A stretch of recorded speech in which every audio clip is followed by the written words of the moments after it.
Nosso Deus, colocamos diante do Senhor o nosso coração, a nossa vida e a nossa mente agora. Porque é muito comum que nós nos percamos nesse momento, que a gente se desvie, que a gente se distraia, que o celular chame a atenção da gente, que as coisas nos perturbem, e a gente deixe de aproveitar esse momento tão importante, onde a gente se debruça diante da Tua Palavra, para aprender mais daquilo que o Senhor quer que a gente viva. E como cristãos, esse deve ser o nosso grande desejo, aprender como o Senhor deseja que a gente leve a vida aqui na terra. Por isso eu te peço, nos dirija, nos abençoe, e que o nosso coração seja uma terra fértil, a Tua Palavra, que eu tenha a capacidade que vem do Senhor, não minha, porque minha não há mesmo, mas que venha do Senhor a Tua capacidade para compartilhar com os meus irmãos essas coisas que eu penso ser tão importantes para a nossa caminhada, para a nossa espiritualidade, e que o Senhor nos abençoe nessa noite, a nossa oração, em nome de Jesus que nós oramos, amém. Nós vamos dar uma olhadinha, gente, no texto de Efésios capítulo 5, e eu quero que você, se possível, abra a tua Bíblia aí, senão você acompanha, a gente deve ter essa projeção no telão. E em cima desse texto de Paulo, a gente vai perceber algumas coisas muito importantes sobre a vida cristã prática nesses dias. Paulo diz assim, a partir do versículo 15, perdão, tenha cuidado com a maneira como vocês vivem, que não seja como insensatos, mas como sábios, aproveitando ao máximo cada oportunidade, porque os dias são maus. Portanto, não sejam insensatos, mas procurem compreender qual é a vontade do Senhor. Você sabe que Paulo, ele é o escritor, o grande escritor do Novo Testamento. Uma grande parte do Novo Testamento foi produzida por Paulo. Ele teve um chamado específico para isso, uma coisa assim muito especial. E ele escreve muitas cartas. E muitas dessas cartas são escritas para comunidades que ele fundou, gente que ele queria doutrinar, ensinar. E essas cartas foram preservadas, as suas cópias, muito bem preservadas. O Novo Testamento é o conjunto de livros antigos mais documentado de toda a história humana. São mais de 25 mil documentos que formam, repetem, são cópias do Novo Testamento que ainda hoje estão à disposição da humanidade. Então Paulo, ele faz isso, essas cópias são reproduzidas e chegam até nós. Então vale a pena a gente pensar e observar o que Paulo está falando, por exemplo, nesse caso, aos Efésios. Perceba comigo que Paulo tem um olhar extremamente objetivo e claro. Paulo está dizendo assim, vocês têm que ter um cuidado como vocês vivem. Essa é a tônica dessa conversa de Paulo. É necessário ter um cuidado com uma maneira de nós vivermos. Ele escreve isso aos Efésios e isso, é claro, se replica sobre nós, se reverbera sobre nós. O enfoque de Paulo está sobre a ação. Como deve se viver a vida, como deve ser a vida do cristão. Ele poderia fazer outro tipo de abordagem como ele faz. Ele faz uma abordagem, por exemplo, como lá em Filipenses, a respeito do que o coração deve ser e deve guardar. Ele diz lá em Filipenses 8, para que tudo que fosse bom, tudo que fosse perfeito, agradável, ocupasse o coração dos seus irmãos lá em Filipo. Também ele escreve aos romanos, para Roma, dizendo para eles não se conformarem, as suas mentes serem transformadas. São conversas que Paulo tem com as suas comunidades, mas no caso, para Efésios, o negócio é o seguinte, é prático. O negócio tem a ver com comportamento, com ação. Olha, vocês devem viver de um jeito assim, assim e assado. É essa a caminhada que a gente vai percorrer hoje. Ele apresenta uma realidade a respeito da vida cotidiana. Ele diz assim, o homem pode viver de forma sábia, ou o homem pode viver de forma tola. Ou ele pode viver de forma coerente, sábia, ou de forma insensata. Essa é a palavra que Paulo usa aqui. E ele diz o seguinte, fuja da insensatez, fuja da tolice, observe a maneira como você vive e viva de maneira coerente, de maneira sábia. Essa é a palavra de Paulo. É possível a gente viver de maneira sábia, compreendendo a vontade de Deus. E na literatura bíblica, gente, na forma de enxergar o Evangelho, o que é viver de forma sábia? É buscar a vontade de Deus e aplicá-la no meu dia a dia. É perceber o que Deus quer da minha vida para o dia a dia. Essa é uma maneira sábia de viver. Isso é o que nós cristãos entendemos e cremos. Se você for escutar os coaches de hoje, os especialistas em performance, os especialistas em autoajuda, talvez eles tenham outro tipo de recado quando você fala sobre uma vida sábia. Os caras vão dizer, a vida sábia é quem consegue guardar muito dinheiro, vida sábia é você chegar a lugares que ninguém chegou, vida sábia é fazer viagens e conquistar coisas. É verdade, é a maneira como a sociedade pensa a respeito de uma vida sábia, mas do jeito que o cristão pensa, isso passa um pouco longe. Para o cristão, o que importa é o que Deus quer que a gente viva e como Deus quer que a gente viva. E é isso que a gente vai tentar pensar hoje. Por exemplo, Provérbios 9, 10, Salomão diz, o temor do Senhor é o princípio da sabedoria. E o conhecimento do santo é entendimento. O temor do Senhor é o princípio da sabedoria. Quando eu temo a Deus e desejo conhecê-lo, eu estou por um caminho de sabedoria. Para aí que Paulo está indo na sua conversa com os Efésios. É importante a gente saber que o conhecimento bíblico, que a cultura bíblica, que a Escritura nos dá muito respaldo a respeito de vida cotidiana. Quem não conhece a Bíblia, acha que a Bíblia só fala de coisas assim, espirituais, de Jesus lá no céu, coisas do tipo. Não, é um grande engano. A Bíblia fala muito sobre vida aqui na terra, sobre cotidiano, sobre como eu reajo, como eu devo me comportar, como eu devo ser. Algumas coisas são subjetivas, elas partem de conceitos, ok? Mas outras não, outras são bem objetivas. Vou te mostrar algumas, por exemplo, em Provérbios. Provérbios é um livro escrito por Salomão, que está cheio de provérbios. Por isso que o nome do livro é Provérbios. Vamos dar uma olhada, por exemplo, em Provérbios 10, 17. Olha só. Quem aceita a disciplina está no caminho da vida, mas o que despreza a repreensão se desvia dele. Quem esconde o ódio se torna mentiroso. Quem espalha calúnias é tolo. Quem fala demais acaba pecando. Quem é prudente fica de boca fechada. Vai me dizer que isso não é cotidiano. Vai me dizer que isso não é prático. Tem mais. Provérbios 10, 26. Como vinagre nos dentes ou fumaça nos olhos, assim o preguiçoso irrita seus chefes. Me diga aí. Provérbios 11, 13.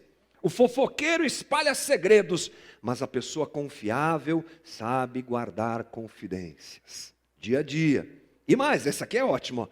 Provérbios 11, 22. A mulher bonita, mas indiscreta, é como um anel de ouro em focinho de porco. Está na Bíblia, gente. Não é? É prática, a coisa tem muito de prática. Isso traz uma reflexão muito importante para a gente. Que a gente não deve somente encher a cabeça de informação e de teologia. Isso é bom a gente frisar. Você sabe que nós somos uma comunidade que anda segundo os valores da reforma. A gente flerta e gosta de pensar em um evangelho que deve ser aprendido, entendido, compreendido. John Stott escreveu o livro Crer Também é Pensar. A gente acha que crer é só um ato de eu acredito. Crer é pensar. Quanto mais a gente obtém informações, melhor. E a gente sempre se esforça por isso. As nossas conversas têm a ver com isso. Por isso que a gente está... se esforçando, estudando grego, a língua original, por exemplo, para conversar com você. Vai ter um Movilab daqui a pouco, gente que vem aqui, conversa, explica as coisas das escrituras. A gente está sempre recomendando livros, recomendando leitura bíblica, porque é importante demais conhecer. Quem não conhece faz bobagem.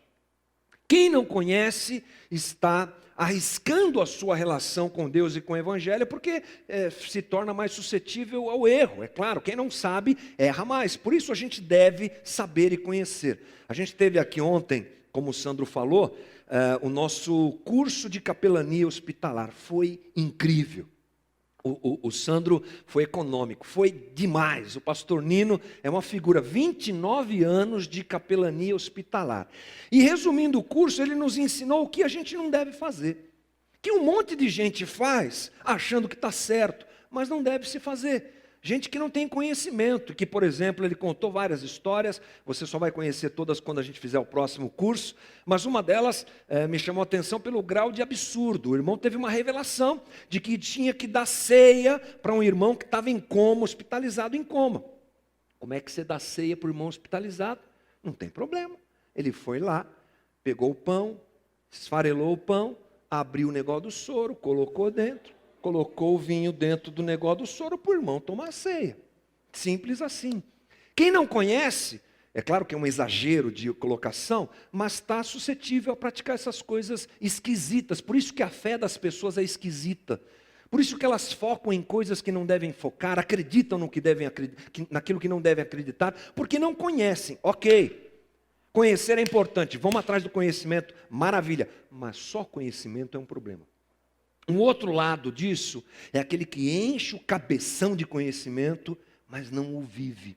O apelo de Paulo é que a gente deve ter uma vida que reflita o conhecimento que a gente vai adquirindo na nossa caminhada com Deus. O conhecimento que nós recebemos deve se transformar em prática. O meu filho, certa vez, trouxe uma conversa lá em casa que eu achei incrível, porque agora a gente tem a informação e o conhecimento, né? A informação e a vivência. Então ele disse assim, que informação, por exemplo, é saber que tomate é fruta. Você sabia que tomate é fruta? Um monte de gente balançando a cabeça, quem não balançou é porque não sabia, tudo bem, está descontado. Mas ele falou uma coisa legal, ele falou que conhecimento é saber que a gente não coloca tomate na salada de fruta. Entendeu? A gente sabe que é fruta, mas na hora da prática, ele não pode ser usado para fazer salada de fruta. É simples assim. A informação, ela deve se transformar em prática. Esse é o apelo de Paulo. E a gente deve incorporar esse jeito de viver na nossa vida, na nossa caminhada. É importante a gente saber que na tradição bíblica, conhecimento não tem a ver com informação. Eu não conheço alguém pelas informações que eu tenho daquela pessoa. Entra lá no Facebook. Fulano de tal está agora em relacionamento sério com outro fulano. Qual é o curso que ele fez? Quantas viagens fez? Está as fotos lá. E você passa um dia inteiro absorvendo informações daquela pessoa. Você acha que você a conhece? Claro que não. E essa muitas vezes é a armadilha com relação ao conhecimento. A gente tem um monte de versículo bíblico, conhece um monte de autor maravilhoso, e cita isso, e cita aquilo, mas na hora do tete a tete, na hora do vamos ver, a pessoa não conhece Deus. Ela tem informações sobre Deus. A sua vida não reflete um relacionamento com Deus, porque a informação parou em si mesma. E a informação não pode ficar somente nela. A teoria precisa virar prática. Eu só conheço Deus quando a informação se transforma em prática e em relacionamento. A gente realmente precisa mudar esse aspecto, porque a gente vive uma certa esquizofrenia, porque a gente fala uma coisa e faz outra. Isso é meio esquizofrênico, né? Crente é meio esquizofrênico. Ele diz uma coisa que está na Bíblia como informação, mas ele não vive aquilo. Por isso, o fim do mundo, você escutar, por exemplo, histórias de pastores que adulteraram. Está todo mundo sujeito ao pecado, é claro. Mas olha que coisa esquisita, né? Ou então um pastor que mete a mão no dinheiro da igreja, essas coisas todas, é uma esquizofrenia. Porque tem a informação, mas não se colocou aquilo na prática. Esses exemplos devem nos chamar a atenção para que a gente realmente se esforce em transformar conhecimento em ser, não é? O conhecer deve ser incorporado em nós para se transformar na nossa forma de ser. A gente hoje vive uma sociedade que tem um problema com isso também. Isso vale a pena citar. Há uma distância entre conhecer e ser. A nossa sociedade, de um modo geral, pensa assim. Parece totalmente normal, mas não é. A pessoa dizer que sabe uma coisa, mas não viver aquilo que ela diz que sabe. E que ela mesma adotou como estilo de vida. A informação para e morre na vida das pessoas. A gente vive num mundo que tem se dissolvido nos valores, nas questões, nas estruturas. E isso tem complicado muito mais as coisas. Tem um sociólogo que eu recomendo que você o conheça, ele chama Zygmunt Bauman. Ele escreveu coisas muito legais sobre a sociedade, ele não tem nada de crente. Mas a visão dele sobre a sociedade é impressionante e muito legal para a gente aprender um pouco sobre o mundo que cerca a gente. Nós, crentes, somos muito fechados, a gente não quer saber das coisas. Não, bobagem, é bom você conhecer e ampliar teu espectro nesse aspecto. E ele diz o seguinte, que a gente vive num mundo líquido. Ele escreveu um livro chamado Modernidade Líquida. E ele disse o seguinte, a solidez dos valores acabou. O que manda é o meu desejo. Portanto, a ética está comprometida. O conhecimento, ou seja, saber o que devo fazer, deve ser acompanhado em realidade comportamental. É um sociólogo que está dizendo isso. E ele está colocando a culpa na liquidez das coisas da nossa sociedade. O que ele quis dizer com isso? Veja só, nós vivemos uma transição de coisas sólidas para coisas líquidas, né, no aspecto colocado aqui por Bauman. Ou seja, a sociedade tinha valores que eram intocáveis, sólidos. Casamento é coisa sólida. Homem, mulher, casando, aquela coisa tal, institucionalizada, intocável. Hoje já não é mais assim. As relações mudaram, as pessoas adotaram estilos de vida que fizeram com que, isso fez com que essa solidez se transformasse em alguma coisa líquida, não é? Várias formas de relacionamento, vários jeitos de estar, de ficar, de se relacionar. O casamento já não é uma coisa sólida como era. Então, o que Bauman denuncia aqui é muito interessante, né? Que a sociedade, ela diz uma coisa, mas ela faz outra. A ética não acompanha aquilo que é dito, que é falado, essa é uma realidade que nos cerca. O que é que isso tem a ver com a história de Paulo e a carta que Paulo escreveu aos Efésios? Vamos nos aprofundar um pouquinho mais nisso, gente. Vamos ler os versículos seguintes, que a gente começa agora na sequência do texto, no versículo 18. A gente leu até o 17, vamos ler o 18. Aí Paulo começa a falar umas coisas mais práticas, olha só. Não se embriaguem com vinho, que leva à libertinagem, mas deixem-se encher pelo Espírito, falando entre si com salmos, hinos e cânticos espirituais, cantando e louvando de coração ao Senhor, dando graças constantemente a Deus Pai por todas as coisas, em nome de nosso Senhor Jesus Cristo. Ponto. Nós vamos analisar esse texto agora, mas a gente tem que partir para essa análise a partir de um conhecimento social e cultural da época. O que é que está acontecendo aqui? Essa carta é uma carta escrita por Paulo para as suas comunidades, como eu falei no começo da conversa. Paulo escrevia cartas para esse pessoal ser doutrinado. Bom, qual era o contexto da cidade para quem Paulo está escrevendo? A cidade de Éfeso. É um contexto grego-romano, ok? Greco-romano, cultura grega, não é? Sociedade marcada pela presença do Império Romano. E Paulo está falando de uma coisa real. Você vai entender o que a gente quer dizer aqui. Paulo está falando de um problema ético e de um problema moral que afetava a sociedade daquela cidade. A igreja em Éfeso estava onde? Em Éfeso, dentro daquela sociedade. Então, eles, ali em Éfeso, conheciam a divindade do vinho. Interessante demais. O deus Baco, que é o nome romano desse deus, ou Dionísio, que é o nome grego desse deus. Baco ou Dionísio, junto com Diana, formavam a religião que era praticada naquele lugar, naquela estrutura, naquela cidade. Bom, qual era a maneira de adorar esse deus? Eles adoravam Baco, já que ele era o deus do vinho, bebendo. Adorar Baco era se embriagar. Olha que coisa interessante. Então a coisa começava assim na bebida. Eles enchiam a cara mesmo. Mas não acabava aí. Depois de embriagados, eles iam até o templo de Diana, onde as sacerdotisas cultuais eram prostitutas. Aqueles homens se deitavam com aquelas mulheres. Praticavam verdadeiras orgias lá.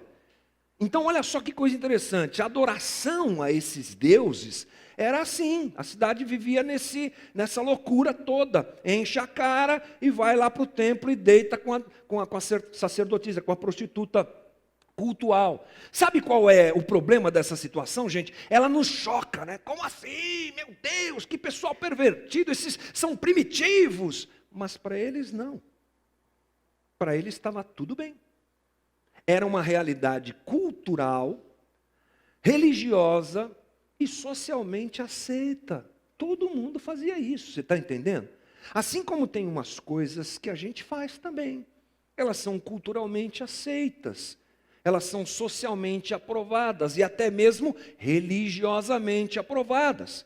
Nós somos um país que tem como padroeira, segundo os católicos, a Aparecida, né? Então nós temos uma cidade aqui no interior de São Paulo que é a cidade de adoração a Aparecida. Então quando alguém fala assim, eu fui fazer uma romaria até a Aparecida, a gente nem liga muito, porque está dentro da nossa cultura, é religiosamente aceito, é uma coisa que a gente vive e a coisa funciona assim. Esse é o caso deles. Era uma realidade social, uma realidade religiosa e uma realidade cultural que era contrária à vontade de Deus. Esse é o problema. Toda aquela pressão cultural e social os afastava, eles faziam aquilo no dia a dia, era a prática diária. Por isso que Paulo vai forte nesse aspecto e ressalta a necessidade deles mudarem o comportamento deles. Diante dessa realidade, é o que Paulo fala, lembrando o versículo 17: não sejam insensatos, mas procurem compreender qual a vontade de Deus. Paulo está dizendo, não vivam de forma insensata, sejam sábios. Sendo sábios, primeiro, ele diz, não se embriaguem com o vinho. Por quê? Porque o vinho leva à insensatez. É óbvio, não é? É até óbvio o que Paulo está falando. Se você quer ser uma pessoa sábia, não fica enchendo a cara. Porque a gente já está cansado de ver na internet aquelas flagrantes de gente que está doidona, né? O bêbado ele não tem limite, ele faz umas coisas ridículas, esquisitas, ele perde o bom senso, não é? Então Paulo está indo por um caminho até óbvio que serve para a gente hoje. Paulo não está condenando o consumo de bebida alcoólica, não use esse texto dessa maneira que é leviano. Paulo está dizendo, não perca o bom senso enchendo a cara, é basicamente isso que ele está dizendo, é óbvio. Mas uma outra coisa que Paulo fala, que me chamou muito a atenção, é que o verbo que Paulo usou, quando ele diz assim, não se embriaguem, esse verbo, a gente vai lá no dicionário grego, e você vai encontrar o seguinte, esse verbo ele está no modo imperativo, na voz passiva. Imperativo precisa acontecer. Mas quando o verbo está na voz passiva, médio passiva, não sou eu que faço. É alguém que fez por mim, alguém que faz por mim. Interessante. Por que é interessante? Porque Paulo está dizendo, não se embriaguem. Mas ele está dizendo que alguém faz isso com eles. O que Paulo está dizendo? Vocês estão sendo influenciados pela sociedade. Parem de se comportar como a sociedade que está ao redor de vocês se comporta. Não é uma ordem só para deixar de fazer, deixar de beber, mas deixar de ser influenciado por aquilo que cerca aquele pessoal lá em Éfeso. E nós somos também, obviamente, influenciados por aquilo que nos cerca. É por isso que a gente tem que prestar atenção nessa conversa. Mais uma vez citando Bauman, ele diz assim, viver entre uma multidão de valores, normas e estilos de vida em competição, sem uma garantia firme e confiável de estarmos certos, é perigoso e cobra um alto preço. Bauman está falando sobre essa influência da sociedade na vida da gente. O que é que está certo? Está certo fazer o quê? Está certo se relacionar assim? Está certo ganhar dinheiro assim? Está certo pagar as contas assim? Está certo ganhar sucesso assim? O que é que está certo? A sociedade fica jogando informações e informações. O que Bauman fala, e que na verdade reverbera o que Paulo diz, é que a gente é influenciado por essas coisas. E é um grande perigo para nós. Portanto, como cristãos, a gente precisa praticar o que Paulo está dizendo. Se esvazie do vinho. Se esvazie daquilo que a sociedade joga sobre você. E se encha do Espírito.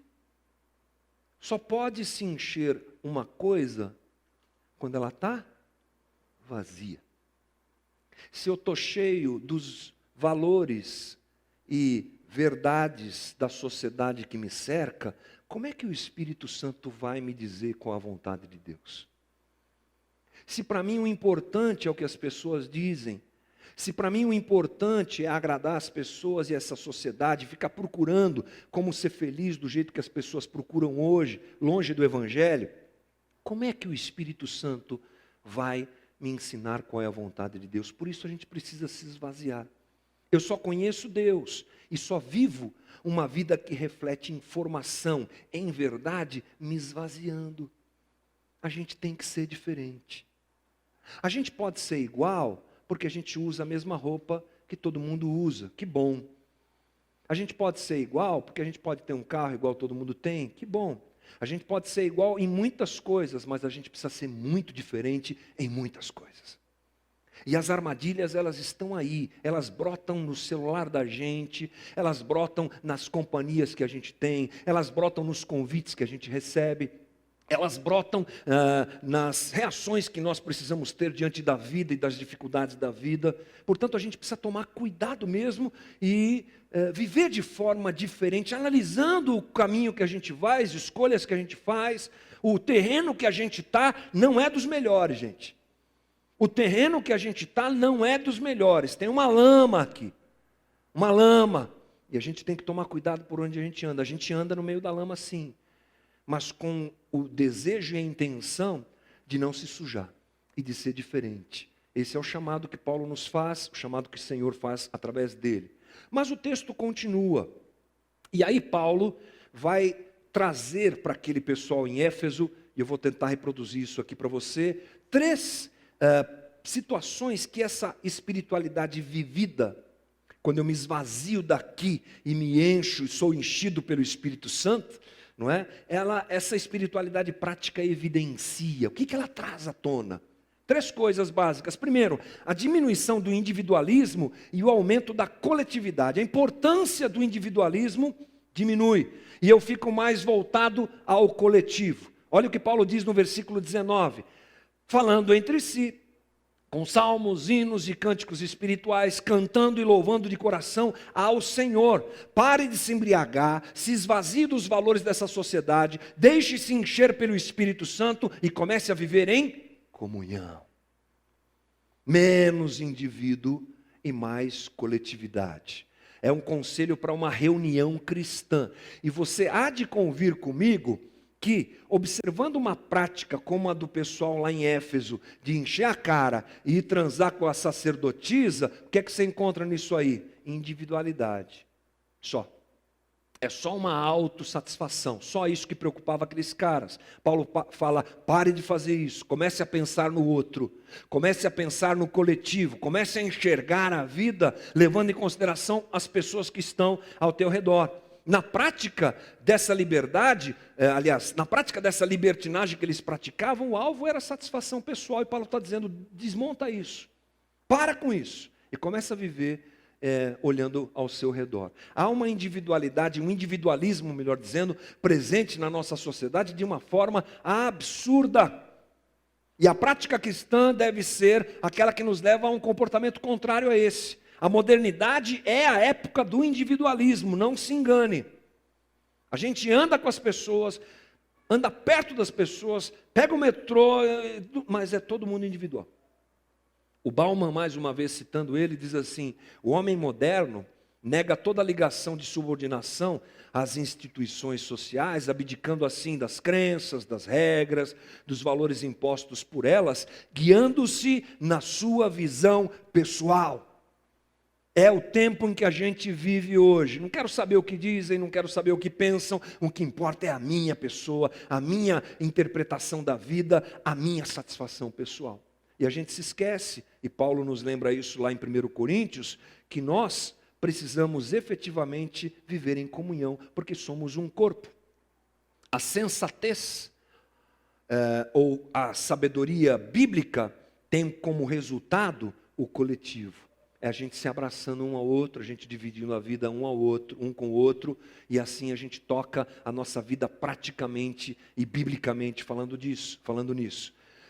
A segunda coisa é a espiritualidade prática que enfatiza plenitude e gratidão. Na sequência do texto a gente percebe isso. Paulo diz no versículo 20, dando graças constantemente a Deus Pai, por todas as coisas, em nome de nosso Senhor Jesus Cristo. Olha que coisa incrível. Saia do modo de vida, se esvazie do modo de vida que a sociedade diz que você deve ter, seja cheio do Espírito, viva em comunhão e seja grato, porque você está pleno. O Espírito Santo habita em você Jesus Cristo providencia tudo que você precisa para uma felicidade real, ser a tua verdade. Por isso, pare de ser uma pessoa que fica reclamando o tempo todo e insatisfeita o tempo todo. A sensatez e a sabedoria me levam a perceber que tudo que eu preciso está nele. A prática de uma vida espiritual diante do Senhor é de gratidão e não de insatisfação. Crente insatisfeito é um paradoxo, não fecha, não casa, porque a gente tem tudo que a gente precisa, a gente é abençoado por Ele em tudo que a gente precisa. Deus é bom, a sua misericórdia se renova a cada manhã. Deus é bom, a sua graça está sobre nós. Tudo que nós temos vem da sua mão. E já disse Davi, eu já fui rico e pobre, nunca vi um servo de Deus mendigar o pão. Agora nós vivemos num tempo que você há de convir comigo, que é altamente marcado por uma insatisfação. As pessoas têm um buraco, um vazio, e elas querem preencher, por exemplo, com o consumismo. O consumismo é o resultado de uma insatisfação que toma conta do coração das pessoas. Eu não preciso de alguma coisa, mas eu quero ter aquilo. E eu me mato, me esforço, compro aquilo. Nenhum problema em ter, nenhum problema em ser próspero, nenhum problema em ser abençoado, nenhum problema em ter bens. O problema é onde tudo isso se encaixa dentro da minha vida. Jesus disse que onde está o meu coração, ali está meu tesouro, né? Então, essa coisa de desejar, de fazer tudo para chegar em algum lugar, para ter alguma coisa, é o sinal de um vazio, de uma insatisfação, que faz a gente comprar o que a gente não precisa, para se aparecer, como a gente fala, para quem não está nem olhando para a gente. É uma loucura, que deve ser eliminada mediante a vida que a gente vai vivendo com Deus. Quando a gente vai andando com Deus, a gente vai percebendo que a gente não precisa de mais nada, que Ele providencia todas as coisas, Ele guarda a vida da gente. Os insatisfeitos, a gente pode dizer, que não conhecem a Deus. A espiritualidade prática é a espiritualidade da gratidão, é a espiritualidade da plenitude, é a espiritualidade de quem está satisfeito em Cristo Jesus. E a terceira e última coisa é que Paulo nos diz que uma espiritualidade prática apresenta a sujeição mútua como uma verdade que não pode ser deixada de se viver. Efésios 5:21, na sequência, sujeitem-se uns aos outros por temor a Cristo.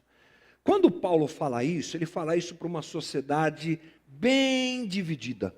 Aquela da qual nós estamos falando aqui, essa era uma sociedade dividida, classes sociais se contrapondo umas às outras constantemente. Romano que não se bicava com judeu, é claro. Judeu que não gostava de romano porque invadiu a sua terra. Grego que achava que sabia tudo. Os bárbaros que tinham muita força. Um batendo no outro. Problemas étnicos constantes, dificuldades de relacionamento constantes. Essa sociedade que está se formando, essa comunidade, melhor dizendo, que está se formando, ela é formada por gente diferente.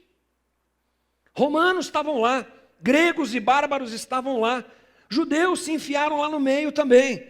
Paulo diz, vocês devem se sujeitar uns aos outros. O evangelho que introduz um princípio de sujeição mútua em um mundo cheio de separações e diferenças. Vai dizer que a gente não vive assim também. Chega no mesmo restaurante um dia, a pé, e depois você chega com um super carro e vê como você é tratado. Quanto o teu diploma vale? Quanto o teu conhecimento vale? Quanto o que você ganha te coloca dentro da sociedade? Em que lugar que você está na sociedade? É assim que a gente vive, a gente se separa. A gente é muito espinhoso nesse aspecto. A espiritualidade prática é aquela que me ensina que todo mundo é igual. É aquela que me ensina que a partir da morte de Cristo e do reconhecimento de que Ele é aquele que me reconecta com Deus, e só Ele pode fazer isso, eu olho para o lado e vejo alguém com a mesma condição, ainda que socialmente diferente de mim, ainda que racialmente distinto de mim, ainda que intelectualmente diferente de mim, ou para mais ou para menos, tanto faz, nós somos iguais. E a surpresa para nós hoje é essa pessoa que está ao teu lado é teu irmão em Cristo Jesus. E é assim que a gente deve expressar e viver na prática da nossa espiritualidade. Paulo confirma isso escrevendo aos Gálatas, por exemplo, outro texto de Paulo, onde ele fala: não há judeu nem grego, escravo nem livre, homem nem mulher, pois todos são um em Cristo Jesus. E crente gosta de fazer uma divisão, né? Crente gosta de colocar umas hierarquias, uns melhores, uns piores. Não combina com o texto bíblico, não combina com as relações que devem existir. As relações assimétricas caem diante da realidade do Evangelho. A gente se trata igual, porque a gente, na verdade, é igual. Pecadores redimidos pelo sangue do Cordeiro Jesus Cristo. Na prática da espiritualidade, essas coisas vão acontecendo. E uma coisa para a gente pensar é que isso não é mundo perfeito, viu, gente? Como assim? Todo mundo igual, todo mundo se amando, ninguém é consumista, todo mundo é pleno, todo mundo bacana, parece o céu aí, né? Você está falando do céu. Não, estou falando aqui. Paulo estava escrevendo para a gente que vivia num mundo como nós, numa sociedade corrompida como a nossa. Isso aqui é o caos, irmão. Não se engane, é o caos mesmo. E eu tenho uma notícia para você, aliás, não eu, a Bíblia, vai piorar. Se você conhece um pouquinho do texto bíblico, você vai olhar aquele panorama bíblico assim, chega no final aqui, a coisa vai ficando cada vez pior. Até o dia que tudo vai ser redimido por Jesus Cristo, graças a Deus. É a nossa esperança. Mas aqui, irmão, o bicho vai pegar mesmo.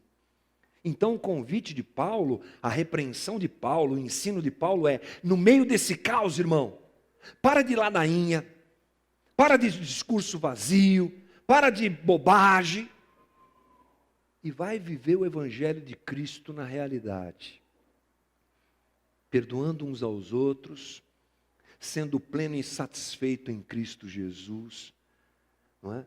Essas coisas que às vezes a gente vai deixando de lado, mas que refletem quem nós somos diante de Deus e diante da sociedade. Portanto, irmão, se a gente conhece Deus, é esse tipo de vida que a gente vai viver e vai levar. Não é a vida que é levada no discurso, mas na prática. A gente está cansado de ver, a igreja está machucada pela hipocrisia, gente. A igreja está ferida por gente que fala uma coisa e vive outra. As pessoas estão se ferindo, se machucando, sendo destruídas, amassadas, são aproveitadas. Chegou a hora da igreja se colocar na condição de ser aquela que vive o Evangelho de Jesus Cristo. E que aquilo que a gente diz seja, em nome de Jesus, a realidade da nossa existência aqui na terra. Dia a dia, na prática. Amanhã você vai ter decisões para tomar. Espero que você se lembre dessa conversa. Amanhã você vai ter coisas para enfrentar. Você vai ter que fazer escolhas sobre o que você faz ou sobre o que você ou faz ou não faz. Porque a gente sai daqui das quatro paredes e a gente vive a vida. E lá fora é que a gente precisa brilhar com as nossas atitudes, porque amamos a Deus e conhecemos a Deus. E assim o evangelho que a gente vive é real. A revelação de Deus e a revelação de como nós devemos viver vem através de uma relação. E o resultado prático disso é a obediência. É a gente dizer não para aquilo que nos cerca, como ideias erradas e valores errados e líquidos, dizendo sim ao Espírito Santo, sim a Deus, me anulando, sendo menor a cada dia para que Ele cresça em mim, como disse João Batista, e essa seja a nossa realidade em nome de Jesus.